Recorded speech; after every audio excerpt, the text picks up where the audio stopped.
If you're thinking about building your first electric guitar, we've got all the information you need to get started.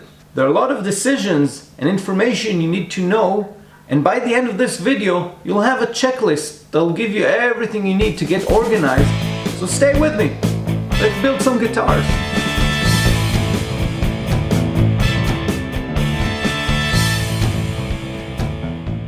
Hi, I'm Yoav and this is the Electric Luthier.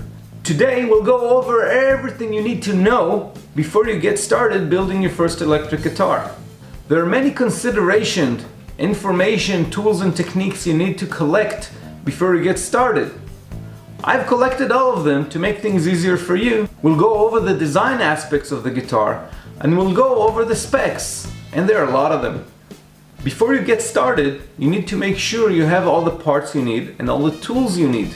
But more importantly, you also need to know what's missing from your workshop and what's missing from your know-how. That's what we're going to cover here today. So if you want to build electric guitars and if you like what you're seeing so far, make sure you pop over to theelectricluthier.com and see tons of more information, all for the aspiring luthier. And don't forget to hit the subscribe button and the bell thingy so you don't miss our future videos. The first thing you want to ask yourself is, what type of guitar do you want to build? Do you want the guitar that your favorite guitar idol plays?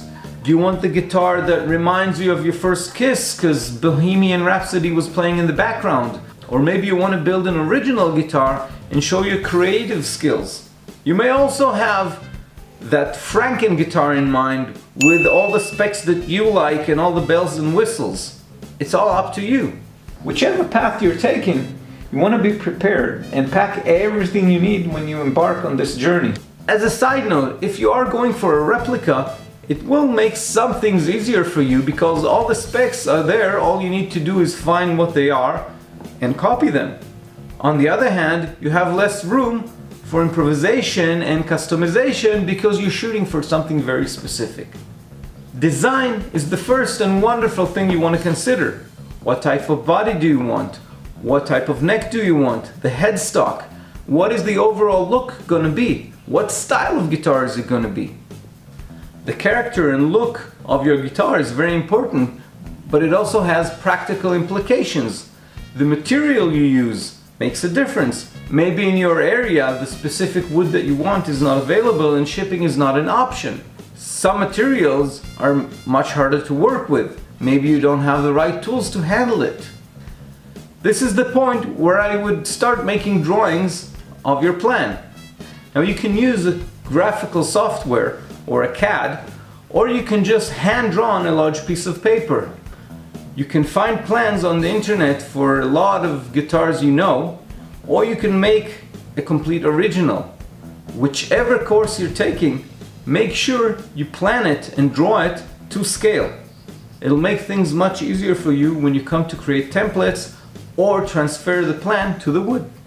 If you are using some kind of graphic software, you can always print it even in your home computer through PDF at full size. Speaking of scale, one of the first things you need to consider is your guitar scale length.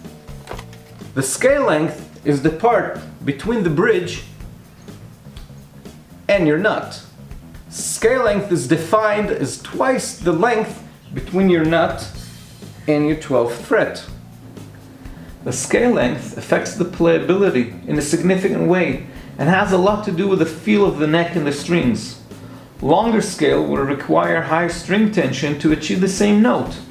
This is why Gibson, for example, has lower string tension compared to the Fenders. This results in softer sound as well as easier string bending. Unless you're aiming for a child's guitar, you'll usually have a scale length of between 24 inches, which is 610 millimeters, and 25.5 inches, which is 648 millimeters. The relatively short 24-inch scale length was used in early Fender models like Jaguar and Mustang. The 25.5 inches is typical for Strats and Telecasters and almost all Ibanez, Jacksons and Schecter guitars.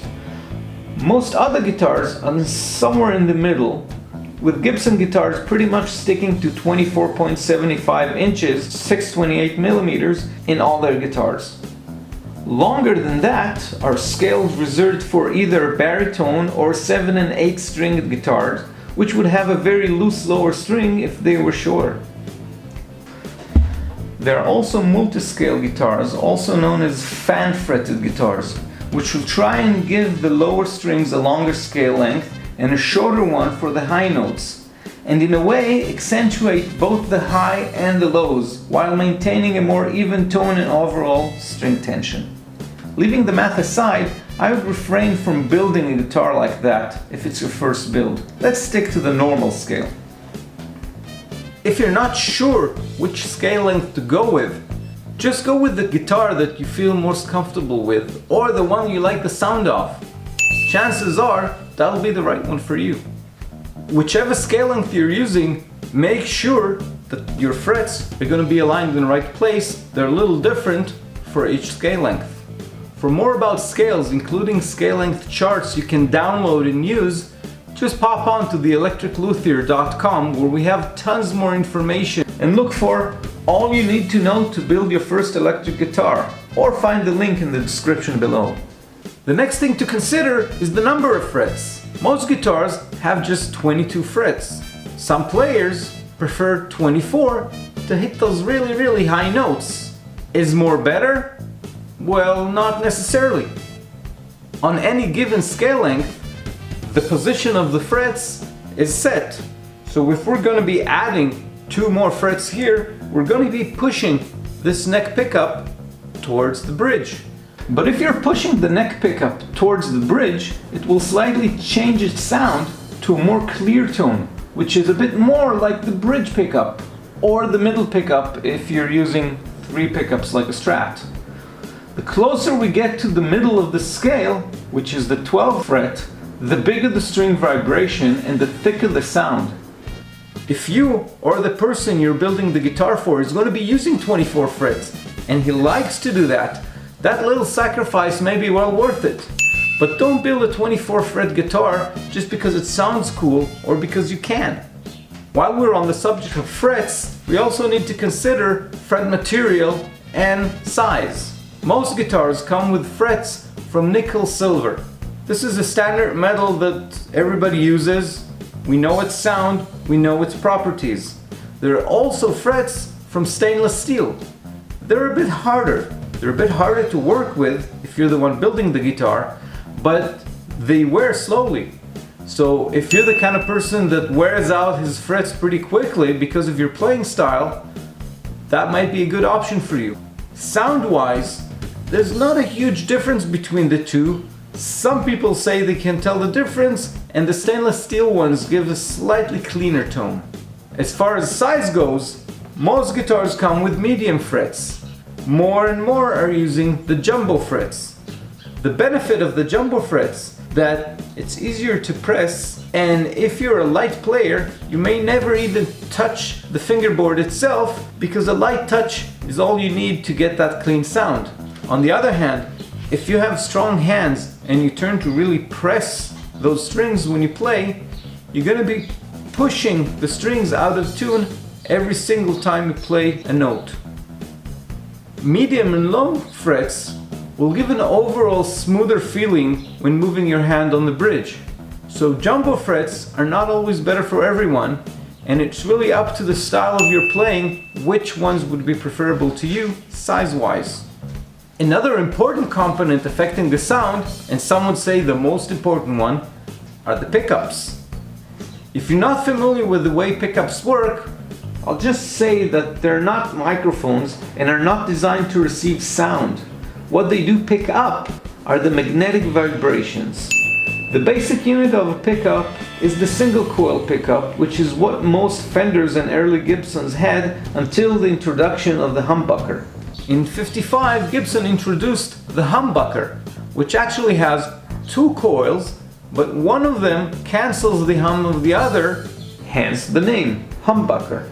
And it gives a much stronger and cleaner sound. Most pickups would be either single coil or a double coil, which is a humbucker. But there are of course many variations on these. There are active pickups which actually have a battery and a small amp within the guitar that give a boost to the signal. There are high output pickups which are naturally built to give stronger signal without the external aid. If you're not sure which pickup you'd like for your guitar, many pickup makers will showcase their products through artists who use them or for whom they were tailored for. This would be a good indication of the direction of style, whether you want to buy the original or a comparable set. There's also the question of the number and position of the pickups, but I would follow the same principles with which I chose the pickups themselves. The pickups may have a very significant effect on the way the guitar sounds, but the upside is they're also the easiest to change. So if you built a guitar and you're not satisfied, not happy, or you want to upgrade, that's fairly easy to do. If you don't want to spend too much money up front, you can buy very cheap knockoff or Chinese-made pickups and just change them whenever you feel like it. When it comes to talking about pots and electronics, there are many options and many variations on what to use. Some people like the Fender style 2-tone 1 volume. Some people like 2 tones and 2 volumes, depending on the number of pickups you have. You also have a different switcher, whether it's a 3-way or a 5-way. There's so many variations. My view is just pick a simple one. Go with it. After you've figured it out, you can upgrade it, you can improve it, you can do something different on your next guitar. Next up, the neck. Which type of neck do you want? Deciding on the neck style will have a big effect on the building process. Most guitars will either have a bolt-on neck, as Fenders do, or a glued-on neck, as Gibsons do. Another variation, less common in production guitars, is a through neck, where you have one piece running from the headstock all the way to the bridge. That means that both strength-wise and construction-wise, all dimensions, scale length, neck connections, and the neck angle are taken care of from the build itself. From a practical point of view, the bolt-on would be easier for beginners, as it leaves more room for error and correction. But if a Les Paul style guitar is what we like, then it's time to figure out those tenons and angles. As far as neck width goes, there aren't too many variations. Most guitars will start around 42 millimeters. Chances are you would not want anything thinner. However, if you're building the guitar for someone with exceptionally beefy fingers, you can always make a custom nut and go for an extra wide neck. Just for comparison, classical guitars can go up to 2 inches, which is about 52 millimeters in the nut. The profile and the thickness of the neck affect very much the way the neck feels in your hand. There are 3 main profiles. It's the C, the V, and the U. C is practically round and is what most guitars have. The U profile will have a slightly flatter center and will give an overall bulkier feel to the neck. And the V will have a pointier center and will give an overall slim feel. Then there are all the variations between those 3 called soft C or hard U, and so on and so forth. Since you're building a custom guitar, you can also choose a non-symmetrical shape if it fits someone's preferred shape. There's no real one type that lends itself to a style of music or guitars, so you really just have to go out and check them out for yourself, feel some necks, feel some guitars. If you're not already familiar with it, just choose one. All fingerboards are slightly rounded or have a radius to give the natural curvature of our hand easier access to the strings. This is the fingerboard radius. The bigger the radius, the flatter the fingerboard. It makes no big difference to the sound, but it does make a big difference on the feeling in your hand. Personal preference aside, there's one issue that does need consideration.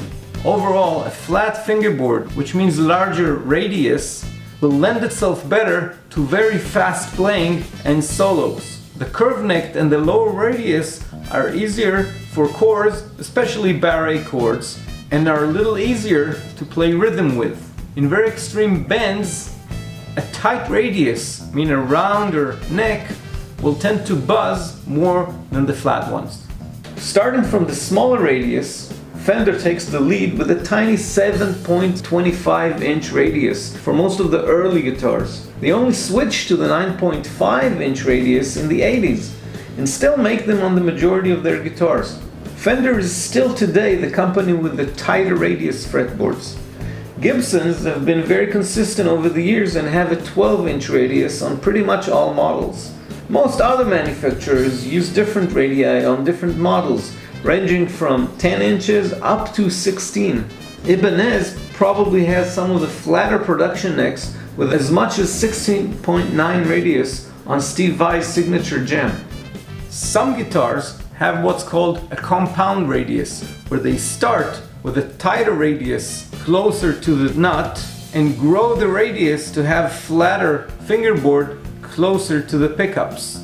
You might not even feel it when playing, but you'll definitely feel it while building the guitar, and I'd really stay away from it if this is your first guitar. You'd probably want to have some kind of marking on the fingerboard face and side.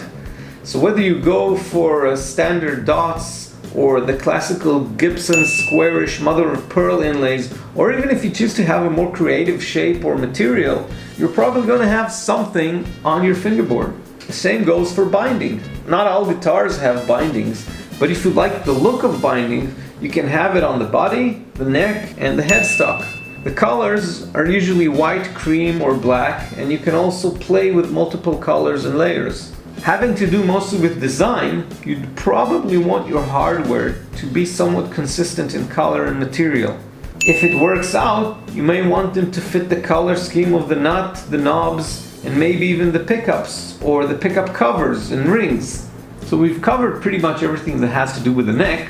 Let's go to the bridge. The most crucial question when it comes to bridges is probably, are you going to use a tremolo or not?